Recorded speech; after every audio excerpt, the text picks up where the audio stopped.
College का चयन या फिर किसी भी इंस्टीट्यूट का चयन आपके लिए बहुत ही ज़्यादा इम्पॉर्टेंट है। और जब आप एडमिशन लेते हैं तो जैसा कि प्रोफेसर आशीष ने भी आपको बताया किन बातों का आपको ध्यान रखना चाहिए, चाहे बात फैकल्टी की हो, वहाँ के इंफ्रास्ट्रक्चर की हो, प्लेसमेंट की हो, हर एक चीज़ के बारे में जानकारी आपको होना बहुत ज़रूरी है।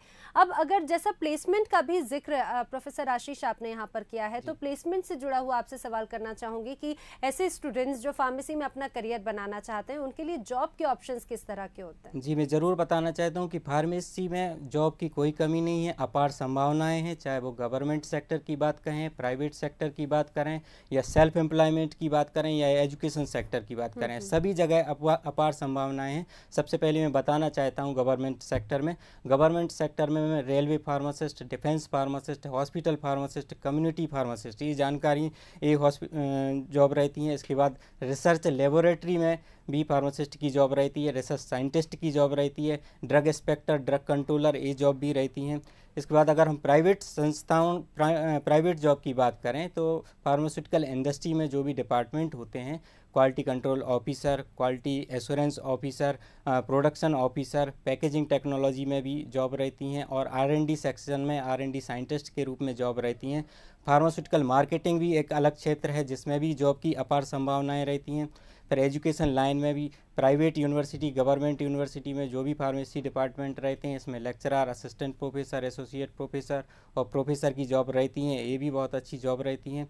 इसके बाद यदि कोई सेल्फ एम्प्लॉयमेंट की करना चाहता है, खुद का बिजनेस, खुद का व्यवसाय करना चाहता है, तो खुद का बनाने संबंधी, दवा को बनाने संबंधी या बेचने संबंधी मैन्युफैक्चरिंग यूनिट भी डाल सकता है और रिटेल और होलसेल ड्रग स्टोर भी खोल सकता है। तो सेल्फ एम्प्लॉयमेंट की भी यहाँ पे गुंजाइश है कि आप सेल्फ एम्प्लॉयमेंट भी कर सकते हैं, हो सकते हैं। जी बिल्कुल, यानी कि अगर आप फार्मेसी ब्रांच में अपना करियर बनाते हैं तो कई ढेर सारे आपके सामने ऑप्शंस हैं और जैसा कि प्रोफेसर आशीष ने बताया भी है।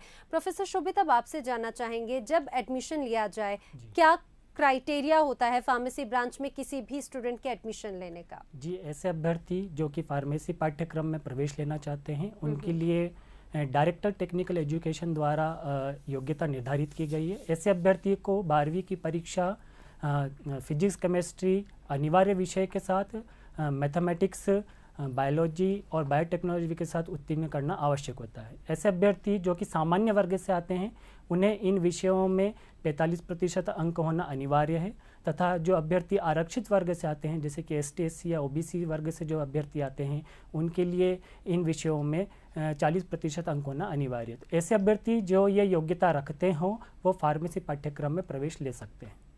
जी बिल्कुल, और कुछ परसेंटेज का जैसे आपने बताया, तो क्या ऐसे स्टूडेंट्स जो 12th में ग्रेस मार्क्स के साथ में पास होते हैं, क्या उन्हें भी एडमिशन मिल सकता है? जी निश्चित रूप से ऐसे अभ्यर्थी जो कि 12वीं में ग्रेस अंक से पास हुए हैं वो निश्चित रूप से फार्मेसी पाठ्यक्रम में प्रवेश ले सकते हैं। इसके लिए अभ्यर्थी को जो DT द्वारा निर्धारित योग्यता है उसे पूर्ण करना होगा। अभ्यर्थी को इस बात का विशेष ध्यान रखना होगा कि जब भी वो अपनी योग्यता का निर्धारण करें तो उसमें अपने प्राप्त ग्रेस अंकों को नहीं जोड़ना है। इसके बाद अगर अभ्यर्थी DT द्वारा निर्धारित प्रतिशत के योग्यता को पूर्ण करते हैं तो वो निश्चित रूप से फार्मेसी पाठ्यक्रम में प्रवेश ले सकते हैं। जी बिल्कुल, हमारे साथ में दर्शक जुड़ रहे हैं। इस समय झाबुआ से हमें इंद्र सिंह जी ने फोन लगाया है। स्वागत है कार्यक्रम में इंद्र सिंह जी, आपका सवाल पूछिए, क्या जानना चाहते हैं? मैडम, मैं ये पूछना चाहता हूँ जैसे इसमें फीस कितनी लगती है फार्मेसी में? जी बिल्कुल। जी, फार्मेसी पाठ्यक्रम की फ़ीस का निर्धारण गवर्नमेंट के द्वारा गठित कई फ़ीस कमेटी द्वारा किया जाता है। इसके लिए विभिन्न संस्थाओं की अलग अलग फ़ीस है। इसकी जानकारी आप AFRC की ऑफिशियल वेबसाइट www.afrcmp.org पे जाके आप प्राप्त कर सकते हैं। इसमें विभिन्न संस्थानों के पाठ्यक्रम अनुसार तथा ब्रांच अनुसार फ़ीस का विवरण दिया हुआ है, साथ के साथ उसमें अन्य फ़ीस का विवरण भी दिया हुआ है। जी बिल्कुल, और जैसे फीस का जिक्र हुआ है प्रोफेसर शोभित, तो आगे आपसे ये भी जानना चाहेंगे, क्या कैटेगरी वाइज भी कुछ सुविधाएं इन्हें फीस के लिए, कुछ छूट इन्हें मिलती है कुछ? जी, ऐसे अभ्यर्थी जो कि आरक्षित वर्ग से आते हों जैसे कि अनुसूचित जाति, अनुसूचित जनजाति, पिछड़ा वर्ग से, उन्हें शासन द्वारा बहुत सारी सुविधाएं दी जाती हैं। जैसे कि मैंने पहले बताया है कि उन्हें जो योग्यता का आधार है वो 40% ही है। इसके अलावा उन्हें छात्रवृत्ति की सुविधा भी दी जाती है। ऐसे अभ्यर्थी जो कि ST/SC, OBC और अल्पसंख्यक वर्ग से आते हैं उन्हें शासन द्वारा छात्रवृत्ति की सुविधा भी दी जाती है।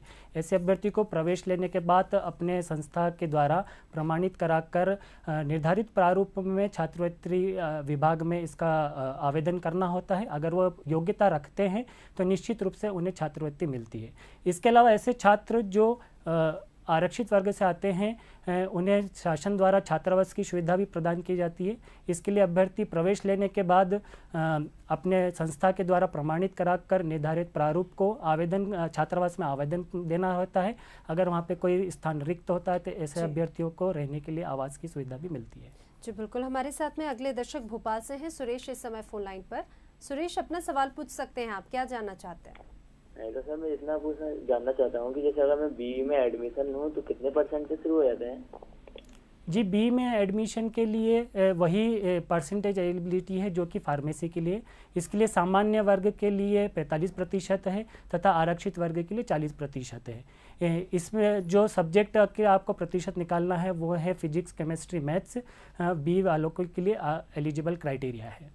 बिल्कुल। और प्रोफेसर आशीष, अब एक बार फिर से फार्मेसी के बारे में आपसे जानना चाहेंगे। फार्मेसी ब्रांच के बारे में तो आप लगातार बता रखे हैं, लेकिन जब स्टूडेंट्स एडमिशन ले लेते हैं तो इस एडमिशन के दौरान या फिर पढ़ाई के दौरान प्रैक्टिकली वर्क के लिए उन्हें किस तरह का काम दिया जाता है? क्या इंडस्ट्रियल ट्रेनिंग भी इस दौरान उनसे कराई जाती है? जरूर, प्रैक्टिकल ट्रेनिंग का इसमें फार्मेसी कोर्स में अनिवार्य किया गया है और प्रैक्टिकल ट्रेनिंग को बहुत महत्व दिया जाता है। और इनको 6 सेमेस्टर के बाद, छात्रों को 6 सेमेस्टर के बाद प्रैक्टिकल ट्रेनिंग के लिए, इंडस्ट्रियल ट्रेनिंग के लिए उनको भेजा जाता है, क्योंकि 6 सेमेस्टर के बाद एक लेवल ऑब्टेन कर लेते हैं जिस लेवल पे वो जाके इंडस्ट्रियल प्रोसेस को समझ पाएँ। इसलिए 6 सेमेस्टर के बाद उनको ये इंडस्ट्रियल ट्रेनिंग कराई जाती है। और ये देखा गया है कि इंडस्ट्रियल ट्रेनिंग में जाने के बाद वो रियल वर्किंग एनवायरनमेंट को वहाँ देख पाते हैं, समझ पाते हैं, और वहाँ से आने के बाद उनके वर्किंग एटीट्यूड में, उनके कम्युनिकेशन में काफ़ी चेंजेस देखने को हम लोगों को मिलता है। और इसलिए इसको कराया जाता है और उनके नॉलेज में, उनके एक्सपीरियंस में काफ़ी बढ़ोतरी होती है। लेटेस्ट टेक्नोलॉजी की उनको वहाँ पे जानकारी मिलती है जो कि निश्चित तौर पे उनको अच्छा जॉब दिलाने में महत्वपूर्ण योगदान देती हैं।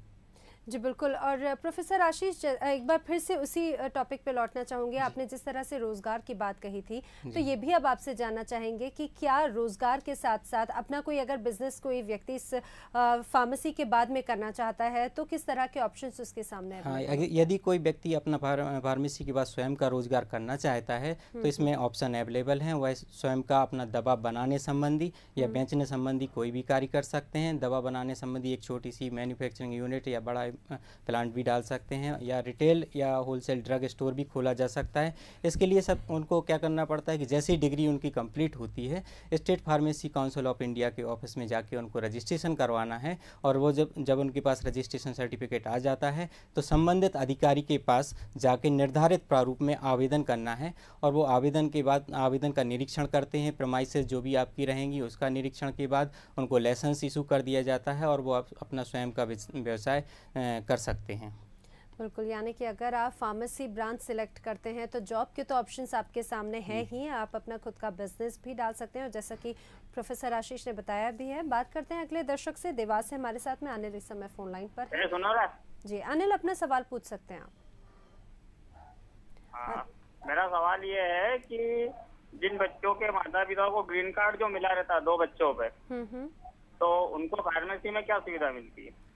जी, ऐसे अभ्यर्थियों के लिए शासकीय महाविद्यालयों में सुविधा मिलती है, प्राइवेट महाविद्यालयों में इसकी सुविधा नहीं दी जाती है। तो ऐसे अभ्यर्थी जो कि ग्रीन कार्ड धारी हैं या जो कि गरीबी रेखा के नीचे आते हैं, उन्हें फार्मेसी पाठ्यक्रम में करने पर कुछ छात्रवृत्ति की योजना शासन द्वारा दी गई है। इसकी अधिक जानकारी आप MP ऑनलाइन या DTA की आधिकारिक वेबसाइट पर जाकर प्राप्त कर सकते हैं। बिल्कुल। तो अनिल जी, आपको आपके सवाल का जवाब मिल गया होगा और हमें पूरी उम्मीद है हमारे सभी दर्शक जो फार्मेसी में एडमिशन लेना चाहते हैं या फिर अपने बच्चों का करियर उस क्षेत्र में बनवाना चाहते हैं, उनके लिए आज की ये जानकारियाँ बहुत ही ज़्यादा लाभकारी होंगी। प्रोफेसर आशीष और प्रोफेसर शोभिता, आप दोनों ही हमारे साथ कार्यक्रम में जुड़े, आप दोनों का ही बहुत धन्यवाद। Thank you. इसी के साथ आज के हमारे इस खास कार्यक्रम लक्ष्य में फिलहाल इतना ही। दीजिए इजाज़त। नमस्कार।